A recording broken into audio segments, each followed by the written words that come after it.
नमस्कार मित्रों, मैं सुनील सिंह चौहान आपके अपने चैनल सूर्यवंशम ज्ञान सागर में आपका स्वागत करता हूं। और जैसा कि आप लोग हमें स्नेह दे रहे हैं, हमारे आत्मविश्वास को बढ़ा रहे हैं, हम भी आपके लिए नए नए टॉपिक रोज लेकर के आते हैं।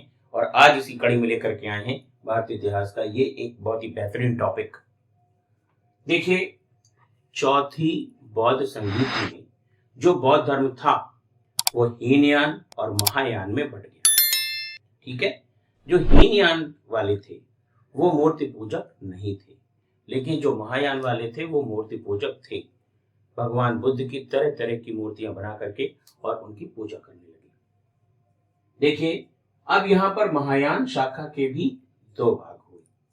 कौन कौन से? एक तो शून्यवाद, जिसको कि माध्यमिक के नाम से बुलाया जाता है, और इसके प्रवर्तक थे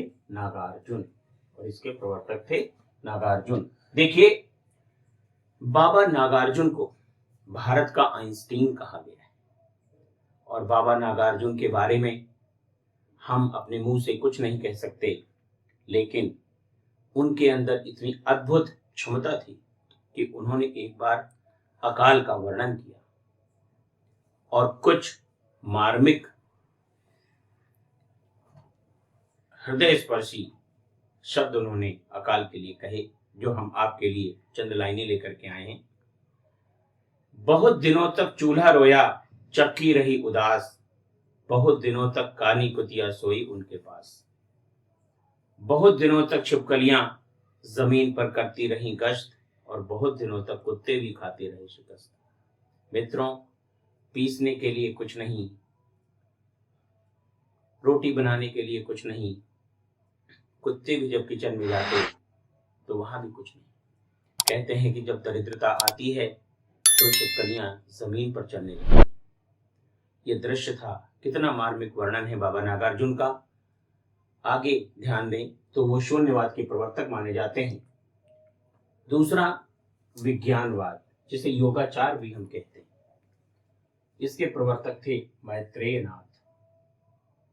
तो शून्यवाद के प्रवर्तक बाबा नागार्जुन, विज्ञानवाद के प्रवर्तक मैत्रेयनाथ।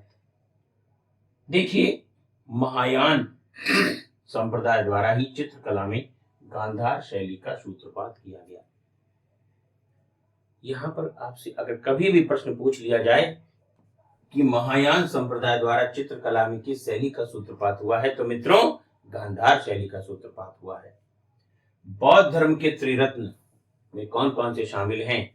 तो बुद्ध, धम्म और संघ। तो मित्रों, क्या कहा जाता है? बुद्धं शरणं गच्छामि, धम्मं संघं गच्छामि, संघं शरणं गच्छामि।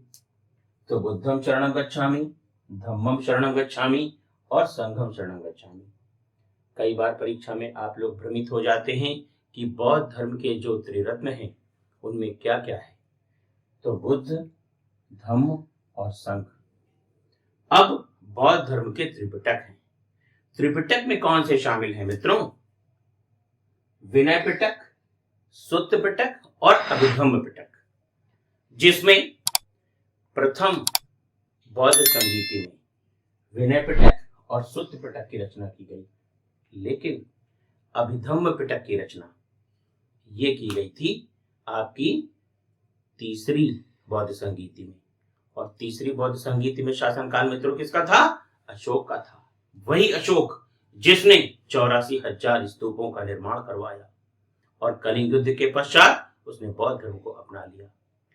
तो मित्रों, हमें ये अच्छी तरीके से पता है कि आप इस समय समीक्षा अधिकारी की तैयारी बहुत जोर शोरों से कर रहे हैं, और हमारा पूरा ये उद्देश्य है कि हम आपको ज्ञान न दे करके अधिक से अधिक प्रश्नों तक हम आपको पहुंचा पाएं। बस आज के लिए इतना ही।